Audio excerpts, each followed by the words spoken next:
Hi, my name is Connor, and what you just watched was a concept I had for the spawn system in DayZ Standalone.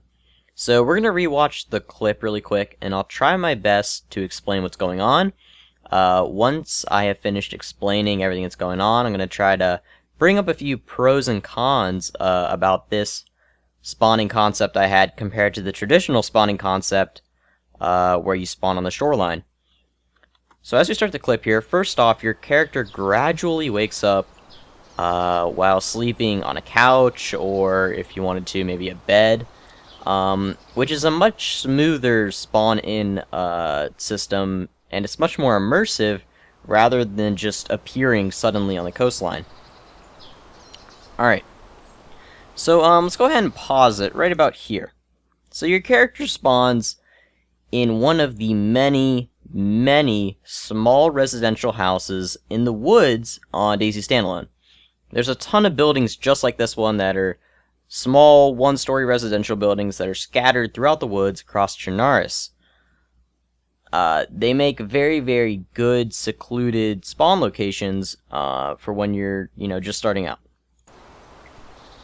So as you can see, when you first spawn in, whatever loot happens to be around is yours for the taking. For the purpose of this video, I did have to manually place the items myself, simply because the building didn't happen to have any loot, so I had to fudge that a little bit. But in general, that's the main concept, is that you'll be able to grab whatever sort of loot's in the house when you first spawn in there. Another thing is that when you wake up inside a lootable building like this, the spawn gear is completely randomized.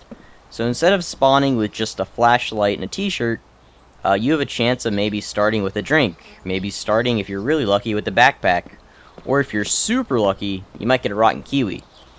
So, now that we've gone ahead and strolled our way out of the building, let's take a look at the pros and the cons. So, starting with the pros side, it eliminates shoreline fresh spawn camping. So let's say there's about, we'll call it 50 buildings, just like this one, in the woods across Chernarus. And if there's not 50 buildings like this one, they can add them. But for some reason, if some person decided with this new spawn system, with the houses in the woods, that they wanted to camp the spawns on a 40 out of 40 player server. And let's assume on that 40 out of 40 player server, a player dies every 15 minutes. Does that sound about right? And that would mean it would take hours upon hours. For every 15 minutes, there's a 1 in 15 chance, every 15 minutes there's a 1 in 50 chance that they'll spawn anywhere close to where you're camping.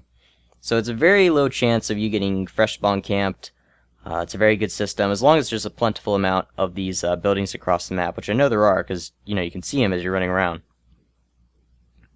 So another thing that's a pro is that the spawn location is unknown. It is a survival game after all, and finding your bearings after spawning in the middle of nowhere should be very challenging for newer players, and still very difficult to even the veteran ones. Another pro, which I mentioned earlier, is that the spawn gear is randomized. So as I mentioned earlier, you'll spawn with, a couple of items that happen to be in the house where you spawned in. Players are less likely to suicide now for a new spawn point. So when you spawn out in the woods, there's a lot less ways to actually kill yourself in order to spawn closer to military loot. And speaking of military loot, players will be farther away from military loot. Now, there is a chance you'll spawn right next to the Northwest Airfield, but will you know you spawn right next to the Northwest Airfield? Because navigation is going to be really difficult, because you won't know where you spawned at. So there's a good chance you could, maybe stumble right across an airfield from where you spawned, or maybe you could be in the middle of nowhere from where you spawned. It's all up to chance, and it's pretty cool. Alright, so now moving over to the con side. PvP-oriented players will hate this. But unfortunately, DayZ is not really this PvP shoot-'em-up game. If you like PvP shoot-'em up, then maybe go play Arma 3 and make a little multiplayer server or whatever. And another problem you could run into is the zombie spawns. So zombies might spawn really close to the building or inside the building where you are, However, that can just be easily tweaked and modified. Are there any other pros and cons that you guys can think of? And what do you guys think of this spawning in a building in the woods, a sort of spawn system? What do you guys think about it? Any other pros and cons you can think of? Let me know. Anyway, my name is Connor, and peace out.